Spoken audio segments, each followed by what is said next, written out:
दोस्तों जय हिंद। कहावत है लोहा लोहे को ही काटता है, और भारतीय जनता पार्टी के इतिहास में अगर देखा जाए तो बीजेपी को लोहे के तौर पर काटने का काम जो शिवसेना ने किया है वो कभी कोई नहीं कर सकता। शिवसेना ने ऐलान कर दिया है, और क्या ऐलान किया है बंगाल चुनाव को लेकर के। भारतीय जनता पार्टी बंगाल में चुनाव प्रचार कर रही है, कट्टर हिंदुत्व को फॉलो कर रही है और अपने फायर ब्रांड नेताओं को लेकर वहां खड़ा कर रही है, यानी ध्रुवीकरण का कोई भी मौका नहीं छोड़ना चाहती। लेकिन उनकी यह कोशिश है कि किस तरह से ममता बनर्जी की सरकार या टीएमसी की सरकार को खत्म कर दिया जाए और उसके बाद जो नई सरकार बने वो भारतीय जनता पार्टी की भगवा सरकार बने। लेकिन अब ऐसा होता मुश्किल नजर आ रहा है, क्योंकि बंगाल का इलेक्शन जो है वो खटाई में नजर आ रहा है। और वो ऐसा इसलिए क्योंकि लंबे समय से सहयोगी रहने वाली शिवसेना अब बीजेपी के पर कतरने के लिए तैयार बैठी हुई है। शिवसेना ने जिस तरह से महाराष्ट्र में सरकार बनाया, एनसीपी और कांग्रेस के साथ लीक से एकदम हटकर, अपने इतिहास से एकदम पलटकर, वैसे ही अब पश्चिम बंगाल की तरफ भी वो आगे बढ़ चुकी है। और बंगाल में उसने बीजेपी को सबसे बड़ा झटका इस बात को लेकर के दिया है कि शिवसेना ने ऐलान किया है, और ऐलान करते हुए कहा है कि वो अपने कोई भी कैंडिडेट पश्चिम बंगाल के विधानसभा चुनाव में नहीं खड़ा करेगी और ममता दीदी यानी टीएमसी को अपना समर्थन देगी, और अपने जो भी उनके कार्यकर्ता हो, चाहे उनके मानने वाले हो, चाहे सपोर्टर हो, समर्थक हो, सब जो है वो टीएमसी को वोट करेंगे। ये बात अपने आप में काफी मायने रखता है, क्योंकि बंगाल में ध्रुवीकरण की राजनीति बहुत तेज हो चली थी। जितने भी फायर ब्रांड नेता हैं बीजेपी में, चाहे वो योगी आदित्यनाथ हो, चाहे वो सूर्या ही क्यों ना हो जो साउथ के हैं। लेकिन फिर हुआ क्या? शिवसेना ने ऐलान तो कर दिया है, और इसके साथ ही बीजेपी में गहन मंथन चिंतन शुरू हो गया है कि अब क्या होगा। क्योंकि एक झटका शिवसेना ने दे दिया था महाराष्ट्र में, क्योंकि शिवसेना ने पहले ही कह दिया था कि सरकार तो हमारी बनेगी, और वो एक वादा खिलाफी को लेकर के अड़ गई थी। क्योंकि वादा खिलाफी जो था वो बाला साहब ठाकरे को लेकर के था कि उनके कमरे में बैठकर बीजेपी के शीर्ष नेतृत्व और शिवसेना के शीर्ष नेतृत्व के बीच में सरकार बनाने को रणनीति हुई थी कि महाराष्ट्र में जब सरकार बनेगी तब शिवसेना का मुख्यमंत्री होगा।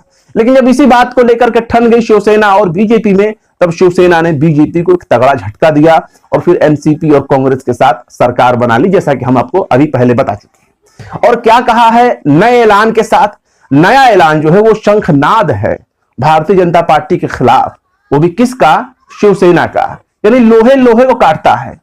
और यहां देखना होगा कि शेर का सवा शेर कौन साबित होगा। संजय राउत ने ट्वीट किया है, और संजय राउत ने ट्वीट करके इसकी जानकारी दी है। और क्या लिखा है जरा इसको गौर करिए, क्योंकि इसके एक एक शब्द कई मायने रखते हैं। गौर से पढ़िए, गौर से सुनिए क्या कहा है संजय राउत ने। संजय राउत ने अपने ट्वीट में लिखा है कि बहुत सारे लोग ये जानने के इच्छुक हैं कि शिवसेना पश्चिम बंगाल में चुनाव लड़ेगी या नहीं। इसलिए पार्टी प्रमुख उद्धव ठाकरे से चर्चा करने के बाद यह अपडेट आपके साथ शेयर कर रहा हूं। मौजूदा परिदृश्य को देखते हुए ऐसा लगता है कि यह दीदी वर्सेस ऑल फाइट है। ऑल मिसेस ऑल का मतलब जो है अर्थ और मनी। मसलन मीडिया का उपयोग ममता दीदी के खिलाफ किया जा रहा है। ऐसे में शिवसेना ने पश्चिम बंगाल में नहीं लड़ने का फैसला किया है। बहुत बड़ा फैसला। देखिए आगे क्या लिखते हैं। उनके साथ ममता दीदी के साथ खड़े रहने का फैसला किया है शिवसेना ने। हम ममता दीदी की सफलता चाहते हैं, क्योंकि हमारा मानना है कि यह रियल बंगाल टाइगर है। यानी कि एक बहुत बड़ी बात हो गई। उसके साथ ही शिवसेना ने कुछ चीजों को और भी अपडेट किया है। एक दिन पहले उसने कई हमले किए हैं। शिवसेना ने जो मुख्यमंत्री उद्धव ठाकरे, उन्होंने भाजपा और आरएसएस पर तंज कसते हुए कहा था कि शिवसेना अगर आजादी की लड़ाई में शामिल नहीं थी तो आपका मूल संगठन आरएसएस, राष्ट्रीय स्वयंसेवक संघ, भी इसका कोई हिस्सा नहीं था। यानी आरएसएस ने आजादी की लड़ाई में कोई योगदान नहीं दिया था। भारत की जय बोलने देना भारत भाजपा के लिए जो है देशभक्ति नहीं हो जाता। और के मामलों में उसने कई चीजों को लेकर के कहा था कि जिस तरह से औरंगाबाद का नाम बदलने को लेकर के शिवसेना पर भारतीय जनता पार्टी आक्रोशित हो रही थी, अग्रेसिव हो रही थी कि आपने कट्टर हिंदुत्व तो छोड़ दिया है। उसको भी लेकर उन्होंने कहा कि भाई नाम बदलेंगे तो बदलेंगे, पहले आप ये बताइए कि सावरकर को भारत रत्न देने की हमने मांग की थी, क्या आपने भारत रत्न दिलाया? कई बार चिट्ठी लिखी उन्होंने। शिवसेना प्रमुख जो है खासतौर से ये लोग पहले भी कह चुके हैं कि भाई हमने तो कई डिमांड की थी, तो आप लोगों ने हमारी मांग पूरा क्यों नहीं किया? और आप कट्टर हिंदुत्व की बात करते हैं। पार्लियामेंट में खुद कह दिया, वहां की विधानसभा में कह दिया, सदन में जो है उद्धव ठाकरे ने कि भाई ये बताइए, आप कट्टर हिंदुत्व की बात करते हैं और आप हमें हिंदुत्व सिखा रहे हैं, जबकि सरदार वल्लभ भाई पटेल जिनको आप अपनी आइडियोलॉजी मानते हैं, जिनको आप अपना गुरु मानते हैं, उनके स्टेडियम का नाम बदल दिया आपने, जो कि उनके नाम पे स्टेडियम था। हमने तो छत्रपति शिवाजी महाराज के नाम पे एयरपोर्ट तक खोल दिया। और आपने क्या किया, आपने तो मोटेरा स्टेडियम का नाम ही बदल दिया। यानी अब वो मोटेरा स्टेडियम जो है वो वल्लभ भाई पटेल के नाम, सरदार वल्लभ भाई पटेल के नाम से नहीं जाना जाएगा। किसके नाम से जाना जाएगा? नरेंद्र मोदी स्टेडियम के नाम से जाना जाएगा। तो इसलिए आप हमें हिंदुत्व सिखाना बंद करिए, नहीं सिखाएं तो बेहतर है।